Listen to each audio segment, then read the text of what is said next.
ఆందోళనకల మరోవైపు కేంద్ర మంత్రి ధర్మేంద్ర ప్రధాన్ ఎవరి రాజీనామా కోసం ఢిల్లీలో ఇవాళ ఈ ఆందోళనకు దిగారో ఆ కేంద్ర మంత్రి మరో కేంద్ర మంత్రి అమిత్ షాతో భేటీ అయినట్టుగా తెలుస్తోంది. ఈ భేటీకి చాలా ప్రాధాన్యం ఉంది. ఇలాంటి టైంలో వీళ్ళిద్దరూ భేటీ అవ్వడం కారణం ఏంటి? వాళ్ళిద్దరి మధ్య ఎలాంటి చర్చలు జరిగాయి? ఖచ్చితంగా, ఎందుకంటే కేంద్ర విద్యాశాఖ మంత్రిగా ధర్మేంద్ర ప్రధాన్ ఉన్నారు. ఆయన రాజీనామానే ఇప్పుడు యావత్ యువత, ముఖ్యంగా సిజేపీ కానీ లేక ఈ సిజేపీకి మద్దతు ఇస్తున్న వారు కానీ ప్రతి ఒక్కరూ కూడా కోరుతున్నది ఈ విద్యా విధానంలో వైఫల్యాలకు నైతిక బాధ్యత వహిస్తూ ఆయన రాజీనామా చేయాలనేది. ఒక విద్యార్థి ఒక పరీక్ష ఫెయిల్ అయితే తదుపరి తరగతికి వెళ్లేందుకు అర్హత ఉండదు.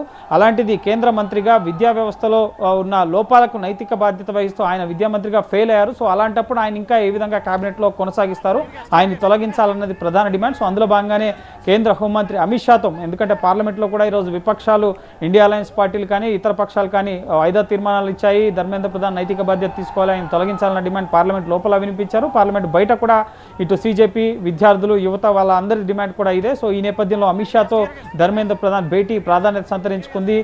కొద్ది రోజులుగా కేబినెట్ పునర్వ్యవస్థీకరణ చర్చ జరుగుతోంది, కానీ అది జరగలేదు. సో ఈ నేపథ్యంలో ఈరోజు ఇంత పెద్ద ఎత్తున పార్లమెంట్ లోపల బయట ఆందోళనలో ముఖ్యంగా దేశవ్యాప్తంగా ఉన్న యువత, విద్యార్థులంతా కూడా ఏపీ, తెలుగు రాష్ట్రాల నుంచి కూడా సుమారు 100 మంది వరకు కూడా విద్యార్థులు ఈ నిరసన ర్యాలీలో చలో పార్లమెంట్ ముట్టడి ర్యాలీకి వచ్చినట్లుగా సమాచారం అందుతుంది. సో అందరూ డిమాండ్ చేస్తుంది ధర్మేంద్ర ప్రధాన్ రాజీనామా. సో అందులో భాగంగానే అమిత్ షాతో భేటీ ప్రాధాన్యత సంతరించుకుంది. ఎందుకంటే ఢిల్లీలో భద్రతా పార్లమెంట్ బయట కాక్రోచ్ జనతా పార్టీ ఈ స్థాయిలో నిరసనలు చేస్తోంది, ధర్మేంద్ర ప్రధాన్ రాజీనామా డిమాండ్ చేస్తూ.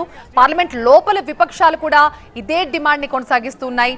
మరి ఇలాంటి ఉద్రిక్త పరిస్థితుల నేపథ్యంలో ఏమైనా ఒక స్టేట్మెంట్ ని కానీ, అంటే దీన్ని అడ్రస్ చేస్తూ ఒక స్టేట్మెంట్ కానీ ఎవరైనా మాట్లాడే అవకాశం కనిపిస్తుందా ప్రభుత్వం వైపు నుంచి? ఖచ్చితంగా, ముఖ్యంగా పార్లమెంట్ ప్రస్తుతం వాయిదా పడింది.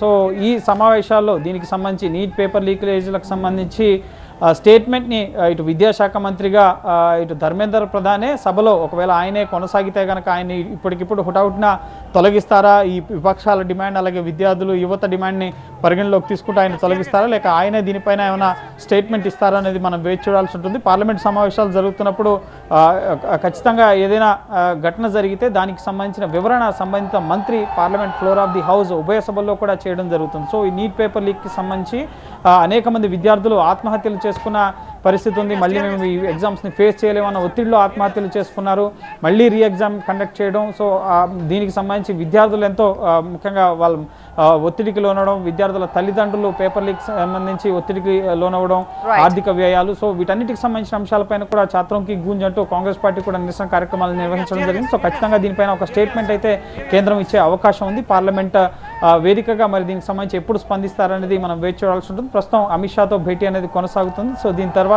తదుపరి పార్లమెంట్లో ప్రకటన చేయడమా లేక మీడియాను అడ్రస్ చేయడమా, ఏం చేస్తారో అనేది మనం వేచి చూడాలి.